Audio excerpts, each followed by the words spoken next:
नमस्कार, मैं निधि और आप देख रहे हैं बातें यूपी की।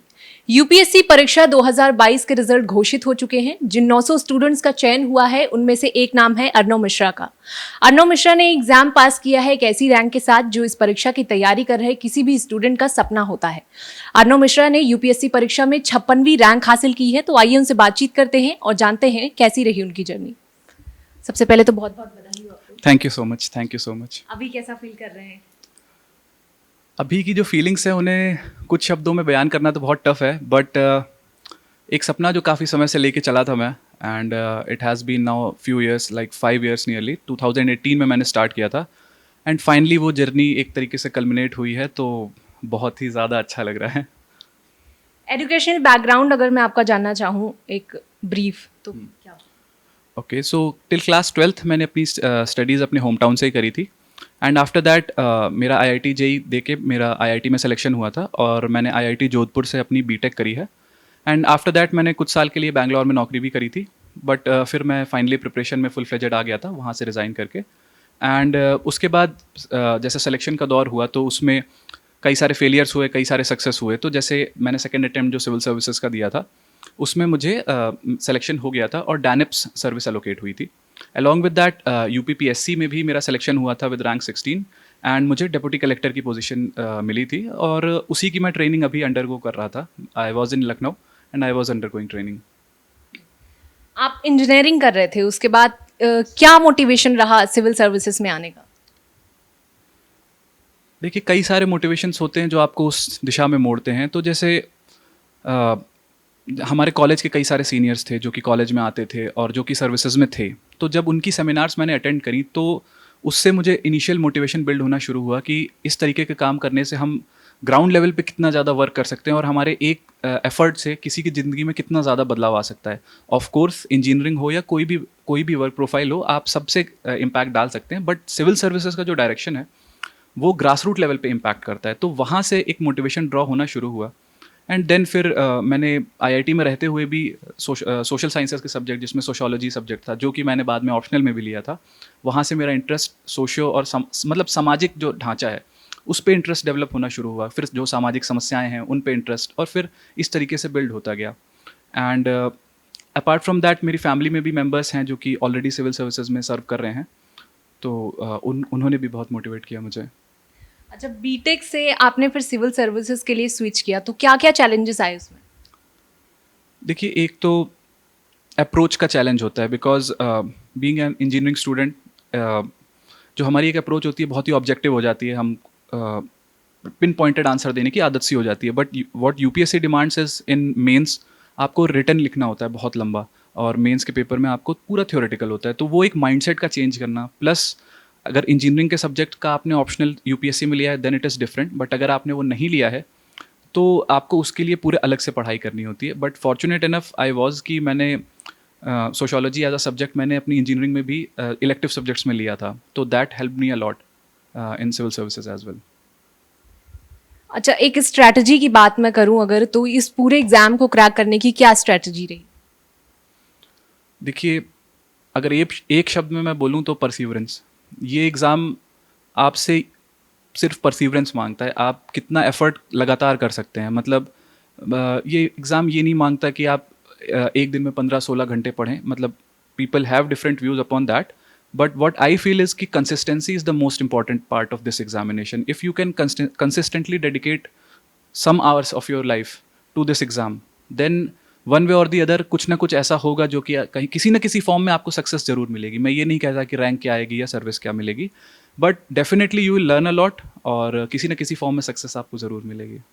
अच्छा, इस परीक्षा के लिए कई सारे स्टूडेंट्स हमारे साथ जुड़े हुए हैं, कुछ को आपको देख के मोटिवेशन आने वाला है, तो उनको क्या राय देना चाहेंगे कि कैसे स्टूडेंट्स को इस फील्ड में आना चाहिए, कैसे को नहीं आना चाहिए? देखिए, ये फील्ड तो सबके लिए ओपन है, बट इस फील्ड में आने से पहले आप एक माइंडसेट बनाना होता है इंसान को अपना, और वो आप पहले से भी बना के आते हैं और धीरे धीरे इस सफ़र में भी आपका बनता है। क्योंकि देखिए, जब भी हम सफ़र में आते हैं तो ऑफ कोर्स हम पॉजिटिव के बारे में सोच के चलते हैं, लेकिन हम निगेटिव्स के बारे में नहीं सोचते हैं। तो हमें वो एक बैलेंस अपने दिमाग में सोच के चलना होता है कि किस तरीके से मैं आगे बढ़ूंगा, किस तरीके से चीज़ें डील करूंगा। और जैसे बहुत फॉर्चुनेट होते हैं लोग जिनका फर्स्ट अटैम्प्ट सेकंड अटैम्प्ट में होते हैं, बट जैसे मुझे लगा तो सेकंड अटैम्प्ट में हुआ, फिर थर्ड अटैम्प्ट में हुआ फाइनली अभी। तो ये जो सक्सेस फेलियर्स होते हैं बीच में, और आप एग्ज़ाम देते हैं और भी एवेन्यूज़ एक्सप्लोर करते हैं, उसके दौरान अगर आप कंसिस्टेंसी मेंटेन कर पा रहे हैं, अगर आप मतलब आप एक बहुत ही पक्के इरादे के साथ आए हैं, तब आपके लिए ये बहुत अच्छी एक सर्विस है और बहुत अच्छा एक मौका है अपने आप को साबित करने का भी और देश के लिए कंट्रीब्यूट करने का भी। बट अगर अगर आपका दिमाग ये है कि डाइवर्ट हो रहा है कहीं पे भी, या फिर आप और भी बहुत सारे एवेन्यूज़ पैरेलली एक्सप्लोर कर रहे हैं, देन आई वुड से कि आप अपने एवेन्यूज़ को थोड़ा कम करें, लिमिट करें और फोकस इधर बढ़ाएं। अगर अगर आप इधर फोकस कर पाएंगे then there is no problem, anybody can prepare for this. आपने बताया आपने यूपी पीसीएस का भी एग्जाम दिया था, तो दोनों ही एग्जाम्स में क्या बेसिक डिफरेंसेस रहे? क्या आपने बुक्स यूज़ की उस एग्जाम के लिए और इस एग्जाम के लिए, क्या कुछ डिफरेंसेस आए उसमें? देखिए, यूपीएससी की जो स्टैटिक बुक लिस्ट है वो तो मार्केट में अवेलेबल है ही। जैसे हम पढ़ते हैं कि पॉलिटी के लिए M Laxmikanth is a book, और इन्वायरमेंट के लिए हम शंकर आईएएस की बुक पढ़ते हैं, और हिस्ट्री के लिए हम स्पेक्ट्रम पढ़ते हैं।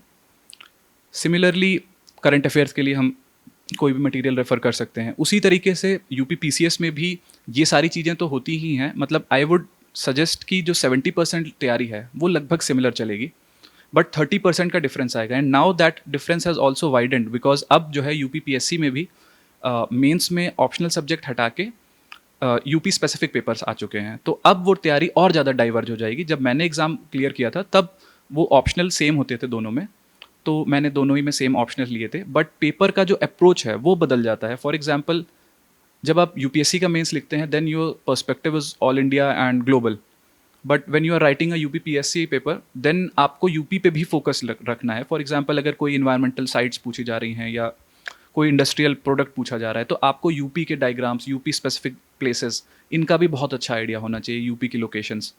तो इस तरीके से आप प्रिपेयर करें। और मार्किंग का डिफरेंस होता है, जैसे कि प्रीलिम्स में नंबर ऑफ क्वेश्चंस और मेंस में नंबर ऑफ क्वेश्चंस डिफरेंट रहते हैं, इनमें मार्किंग डिफरेंस रहती हैं। फिर उसके बाद फिर जैसे हिंदी यूपीपीएससी में एक क्वालिफाइंग पेपर है, बट यूपीएससी में यूपीएससी में क्वालिफाइंग पेपर है, यूपीपीसीएस में मार्क पेपर है। देन इंटरव्यू में भी जो मार्क्स अलॉटेड हैं वो दोनों के डिफरेंट हैं।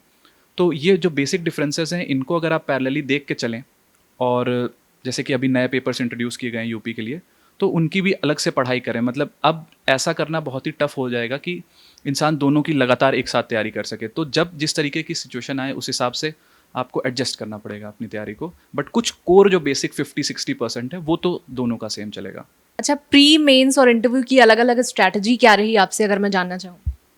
देखिए, किसी भी जैसे नहीं कि लड़ाई में उतरने से पहले हमें पता होना चाहिए कि मैदान कैसा है। तो प्री मेंस इंटरव्यू ये एक अलग अलग गेम है, जिनकी तैयारी बहुत हद तक सेम चलेगी, लेकिन कैसे खेलना है वो डिफरेंट हो जाता है। जैसे प्री ऑब्जेक्टिव है, मेन सब्जेक्टिव है, और इंटरव्यू तो पर्सन टू पर्सन है। तो जैसे कि प्रीलिम्स में हमें अगर करें तो स्टैटिक हो गया, हमारा डायनेमिक पार्ट हो गया, उन्हें हमें जो स्टैटिक बुक्स हैं उन्हें हमें बहुत रिगरसली पढ़ना है। जो डायनेमिक पार्ट है वो करंट अफेयर्स, वो हमें कवर करना है।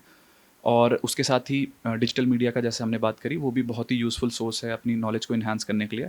Apart from that, practice papers, because the more you bleed in practice the less you will bleed in war, that's the thing. So आप जितनी अच्छी प्रैक्टिस करके जाएंगे, वॉट विल हैपन इज़ कि आपके अंदर एक एप्टीट्यूड डेवलप होने लगेगा कि किस तरीके से मुझे ना आते हुए भी क्वेश्चंस में एलिमिनेशन कैसे करना है, या मुझे एक ऑप्शन आता है तो मैं बाकियों में कैसे एलिमिनेट करूँगा।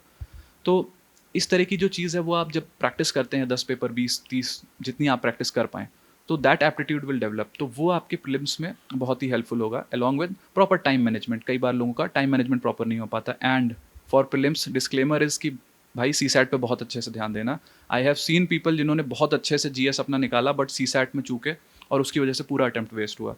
तो do not take CSAT lightly, because बहुत ज़्यादा बुरा लगता है जब सीसैट में रुकता है और जीएस में हो जाता है। अपार्ट फ्रॉम दैट, जब हम मेंस पे आते हैं तो मेंस एक डिफरेंट गेम हो जाता है, जहाँ पे आपको पेपर्स लिखने हैं सब्जेक्टिवली, है ना। तो आपको पहली बात तो एक बहुत आदत डालनी पड़ेगी आंसर राइटिंग की। हमारी आदत ऑब्जेक्टिव तैयारी की बहुत पड़ जाती है प्री की वजह से। तो आप आंसर राइटिंग के लिए आप डेली प्रैक्टिस कर सकते हैं। आप जब अपनी प्रिपरेशन करें, स्टार्ट करें, उस समय से ही आप कुछ समय के बाद से 3-4 महीने के बाद से स्टार्ट कर सकते हैं आंसर राइटिंग, और धीरे धीरे करके आप उसे इम्प्रूव करते जाएँ। And after prelims I would suggest कि आप कोई टेस्ट सीरीज लगा सकते हैं, आप अपने पास परचेज करके लगा सकते हैं या आप बाहर से लगा सकते हैं। It does not matter. The thing that matters is कि आप जो टाइम लिमिट है, क्या उसमें आप अपना पेपर क्वालिटी में फिनिश कर रहे हैं। तो इसके लिए आपको एक बहुत रिगरस प्रैक्टिस की ज़रूरत पड़ेगी। तो धीरे धीरे आपका जो मेंटल मेकअप है वो इस तरीके से बन जाएगा कि you will be able to complete your paper in the time given. और ये सिर्फ प्रैक्टिस से आएगा, 50% पढ़ाई और 50% प्रैक्टिस। मेंस में हमें बहुत ज़्यादा प्रैक्टिस करनी है। In prelims also practice is important but not that as much as in mains. Mains में आप, क्योंकि बहुत बार प्रॉब्लम ये देखी गई है कि लोगों का टाइम मैनेज नहीं हो पाता, क्वेश्चंस छूट जाते हैं, या टाइम मैनेज हुआ तो आंसर्स की क्वालिटी बहुत डिक्रीज हो गई।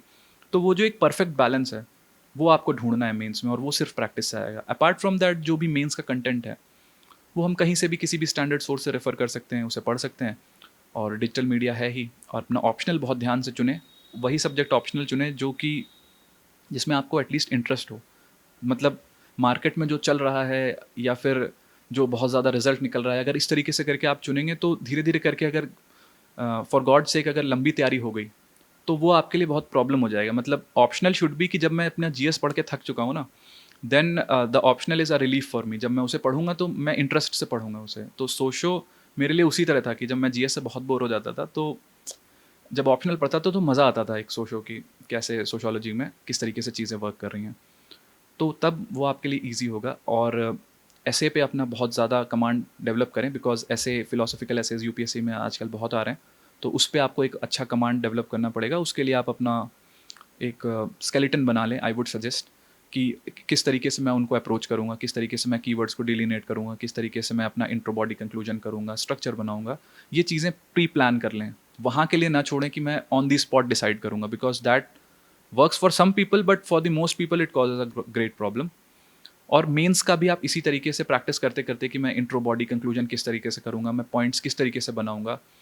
तो उसके स्टैंडर्ड अप्रोचेस होती हैं कि जैसे कि अगर मैं मेंस में मैं स्पेसिफिकली बोलूँ तो जैसे आपके पास data, fact, numbers, committees, constitutional acts, ये सारी सुप्रीम कोर्ट जजमेंट्स, तो ये सारी चीज़ें आपके पास रेडी होनी चाहिए जिनको आप अपने आंसर में स्प्रिंकल करें।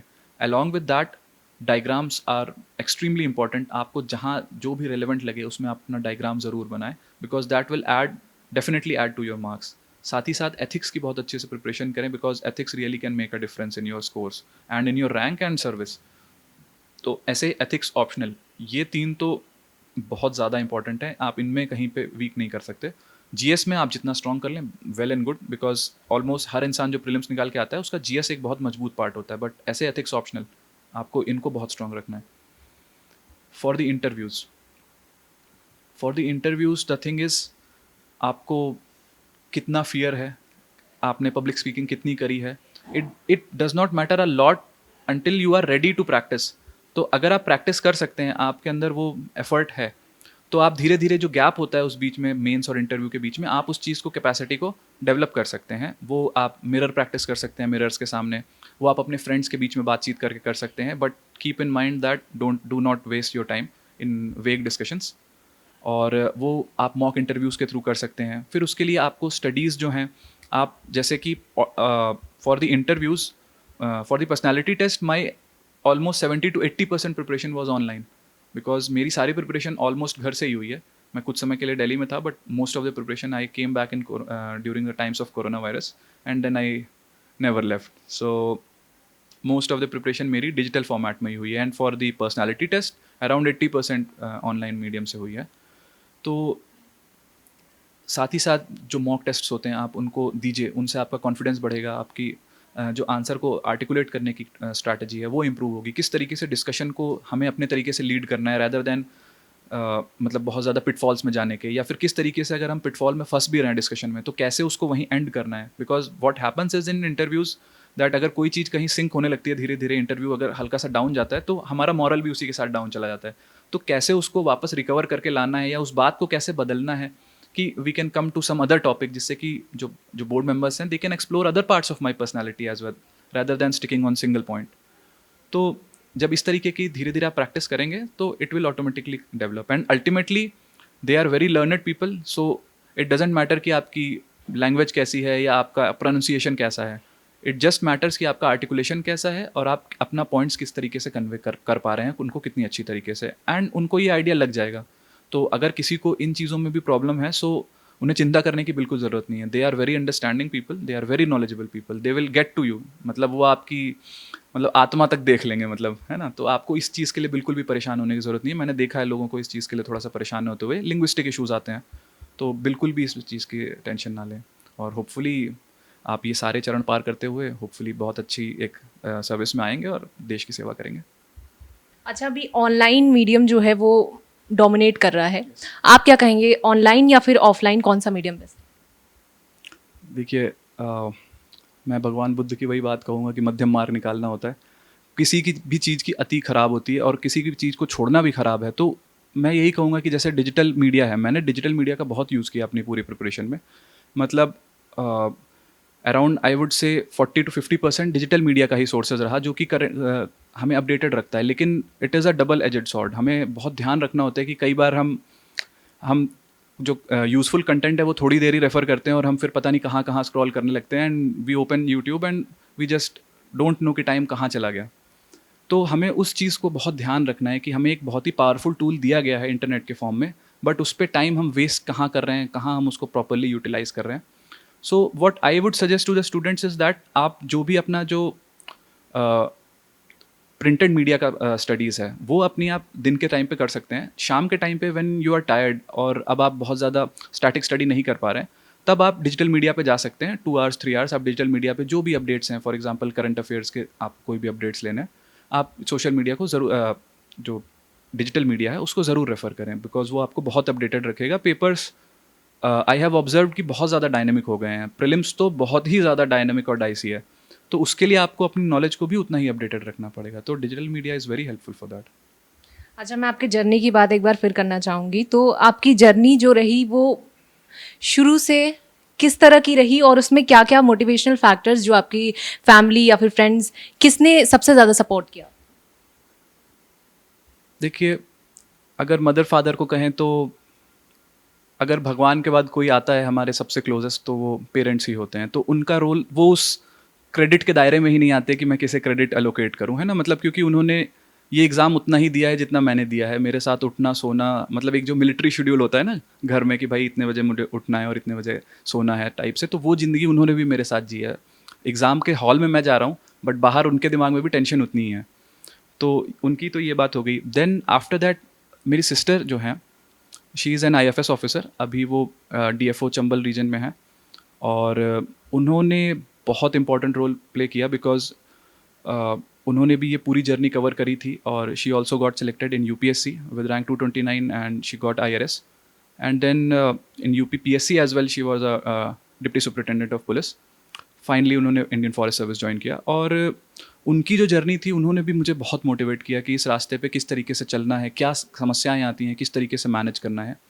एंड देन तो मतलब उनका रोल उसी तरह है जैसे कि चंद्रगुप्त के लिए चाणक्य हैं, है ना। मतलब फ्रेंड, फिलोसफर, गाइड हम जिसे कहते हैं, तो उन्होंने वो सारे रोल निभाए मेरे लिए। मेरे ब्रदर इन लॉ जो हैं Shri Charchit Gaur ji, he is an IAS and Agra development authority में अभी वाइस चेयरमैन हैं। उन्होंने मुझे, जैसे कि इस अटेम्प्ट में मैंने उनसे काफ़ी डिस्कशन किया कि रिगार्डिंग इंटरव्यूज़ की हाउ टू इम्प्रूव। तो जो प्रैक्टिकल नॉलेज होती है इंसान को, वो बहुत ज़्यादा यूज़फुल होती है। कई बार हम बहुत ज़्यादा आइडियलिस्टिक हो जाते हैं चीज़ों को लेके, लेकिन क्या वो ग्राउंड पे इम्पैक्ट करेगी, क्या वो लोगों की एक्चुअल में मदद करेगी या सिर्फ कागज़ों पे मदद करेगी। तो ये जो इम्पैक्ट होता है, ये उन्होंने भी मुझे काफ़ी गाइड किया। एंड अपार्ट फ्रॉम दैट, सारे फैमिली मेम्बर्स जो हैं और जो टीचर्स रहे हैं, उनका बहुत ही ज़्यादा इंपॉर्टेंट रोल रहा है। जो फ्रेंड्स रहे हैं, because what happens it is कि हम प्रिपरेशन के टाइम बहुत कट ऑफ कर लेते हैं अपने आप को, किसी से मिलते जुलते नहीं हैं, तो हमारा जो सपोर्ट सिस्टम होता है वो बहुत वीक हो जाता है। तो जब कभी फेलियर्स होते हैं तो हम उसे संभाल नहीं पाते। तो आई वुड स्ट्रांगली सजेस्ट कि जो आपके फैमिली मेम्बर्स, जो कि आपके क्लोज फैमिली मेम्बर्स हैं, whom you can trust and जिसके साथ आप बातें अपनी शेयर कर सकते हैं, जो आपको इस बात के लिए जज नहीं करेंगे कि आप फेल हो गए या पास हो गए, आप उनसे शेयर करें बातें। अपने क्लोज ग्रुप ऑफ फ्रेंड्स, मैं ये नहीं कहता कि बहुत सारे फ्रेंड्स बना लो, because ultimately it will require your time and input, but कुछ handful of group of friends हों जिनसे आप अपनी बातें बता सकें, जिनसे अपनी इनसिक्योरिटीज़ बता सकें किसी भी चीज़ की, वो बहुत ही एसेंशियल हैं। तभी आप एक लंबा सफ़र तय कर पाएंगे। अदरवाइज़ एक स्पर्ट ऑफ एनर्जी से अगर निकलता है तो बहुत अच्छी बात है, बट एट टाइम्स एफर्ट ज़्यादा लग जाता है। अच्छा, अभी हम UPSC की बात करें तो पिछले कुछ सालों में ये ट्रेंड बहुत सामने आया है कि लड़कियां बेसिकली टॉप 5 में ज़्यादा रहती हैं। तो लड़कियां और लड़कियों ने लहराया परचम, ऐसे सारे कोट्स हमको देखने को मिलते हैं। इस पर आपका क्या कहना है कि मतलब अगर एक लड़की टॉप करती है और एक लड़का टॉप करता है तो कितना असर आपके जीवन में पड़ता है? अगर एक लड़का टॉप करता है तो वो आपको ज़्यादा मोटिवेट करता है या फिर एक लड़की टॉप करती है? देखिए, दोनों का ही एक अपना महत्व है और दोनों ही बहुत ज़्यादा इम्पोर्टेंट होता है किसी भी स्टूडेंट को मोटिवेट करने के लिए, है ना? इसमें जेंडर उतना ही मैटर करता है जैसे कि अगर मैं कहूँ कि स्वामी विवेकानंद जी की एक बात थी कि a nation can not fly with only one wing, है ना? तो जो हमारा दोनों पार्ट्स ऑफ सोसाइटी हैं, दोनों जेंडर्स हैं, उनकी दोनों की इक्वल कंट्रीब्यूशंस, साथ में और भी जितने भी जेंडर्स हैं, सबकी कंट्रीब्यूशन इक्वली इस देश को बनाने में हो, वो one way or the other, वो यूपीएससी में फर्स्ट रैंक निकालना हो, वो या वो किसी भी अन्य जगह पे बहुत अच्छा काम करना हो, हमेशा वो मोटिवेशनल होती है, वो किसी के लिए भी। एंड स्पेसिफिकली जब गर्ल्स एग्ज़ाम में टॉप करती हैं तो बिकॉज एक हमारा जो समाज का एक बना हुआ है, उसमें क्या होता है कि कुछ चैलेंजेस होते हैं जो उनको स्पेसिफिकली ज़्यादा फेस करने पड़ते हैं कई बार। तो जो उनकी स्टोरीज़ होती हैं वो न सिर्फ गर्ल्स को बल्कि हम सबको मोटिवेट करती हैं कि किस तरीके से उन चैलेंजेस को फेस करते हुए, किस तरीके से लाइफ की सारी चीज़ों को मैनेज करते हुए भी इंसान एक फोकस तैयारी करता है और एग्ज़ाम निकालता है। तो definitely it has been highly motivational for me. और मैंने लास्ट ईयर की जो टॉपर रही थी उनसे भी बहुत मोटिवेशन ड्रॉ किया था, उनके बहुत सारे लेक्चर्स भी देखे थे and that really inspired me. अभी जो स्टूडेंट्स प्रिपेयर कर रहे हैं इस एग्ज़ाम के लिए, उनके लिए एक छोटा सा मैसेज अगर देने को कहूँ तो आप क्या देंगे? अगर एक शब्द में मैं ख़त्म करूँ इसको तो कर्मयोग। देखिए, क्योंकि ये एग्ज़ाम इतना अनसर्टेनिटी से भरा है, कोई भी सिविल सर्विसेज का एग्ज़ाम इतना अनसर्टेनिटी से भरा है कि अगर आप फल पे बहुत ज़्यादा फोकस्ड हो जाएंगे, है ना? जैसे कि हमें श्रीमद् भागवत गीता में वो कहते हैं कि हमें कर्म पे फोकस रखना है, अपना फल पे फोकस बहुत ज़्यादा नहीं करना है, बिकॉज वो हमें हमारे कर्म से हटा देता है। तो अगर आप अपने कर्म पे डटे हुए हैं, अगर आप ऑनेस्टली मेहनत कर रहे हैं, तो कहीं न कहीं किसी न किसी फॉर्म में वो आपको रिटर्न्स ज़रूर देगा। मैं ये नहीं कहता कि सिलेक्शन हो जाएगा, आज होगा या कल होगा, बट मैं ये कहता हूँ कि वो आपके जीवन में एक बहुत बहुत पॉजिटिव कंट्रीब्यूशन देगा। एंड जैसे again I would quote Swami Vivekananda ji, because he should be the icon I suggest for the people, for the youth of this country. जैसे कि उन्होंने कठोपनिषद से श्लोक बताया कि उत्तिष्ठत जागृत प्राप्य वरान निबोधत, कि उठो जागो और तब तक मत रुको जब तक लक्ष्य को हासिल ना कर लो, जब तक लक्ष्य को हासिल ना कर लो। तो ये जो मंत्र है हर एक यूथ को अपने साथ लेके चलना चाहिए इस सफ़र में, यही उसके काम आएगा। तो ये थे यूपीएससी परीक्षा में 56वीं रैंक हासिल करने वाले अर्नब मिश्रा और उनकी कहानी। फिर मिलेंगे किसी नए एपिसोड के साथ, तब तक के लिए देखते रहें और करते रहें बातें यूपी की।